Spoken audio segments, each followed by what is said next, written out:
आज 25 गतेको दिन चाहिँ राजाको जुन र्याली छ, यो र्याली देखेर यी गणतन्त्रवादीहरूको चाहिँ हावा निस्किसकेको छ जस्तो लाग्छ मलाई। किनभने यिनीहरूले ख्यालख्याल गरेका थिए क्या। तर यो ख्यालख्याल होइन, जतिखेर जुन 2063मा चाहिँ राजालाई फाल्नलाई जुन जनता ओर्लेको थियो त्यसको डबल चाहिँ मैले देखेँ। तपाईँहरूले के कस्तो देख्नुभयो कमेन्ट गर्नु होला होइन।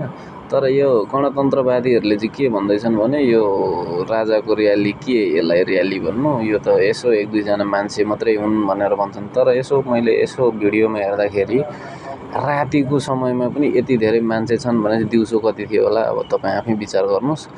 राजा त अवश्य आयो देशमा, अब कुनै छैन। तर अब कुन तरिकाले नेतृत्व कसले गर्छ भन्ने कुरा हो। अब नेतृत्वमा भर पनि पर्छ। तर जनता चाहिँ जागिसकेका छन्, गणतन्त्रबाट वाक्क दिक्क भइसकेका छन्। अवश्य राजा आउँछन्। यसको लागि चाहिँ अब जनताहरू कसरी एकीकृत भएर आउँछन् भन्ने कुरा हो, कसले नेतृत्व गर्छ भन्ने कुरा हो। जसरी ज्ञानेन्द्र शाहीले गरेका छन् त्यसरी नै ज्ञानेन्द्र शाहीले नै गर्दै गए। अनि तपाईँका 2-3 जना स्वतन्त्र व्यक्तिहरू जस्तो बालेन शाह यस्तै 1-2 जनाले सहयोग गर्ने हो भने यो राजा तुरुन्तै आउँछन्।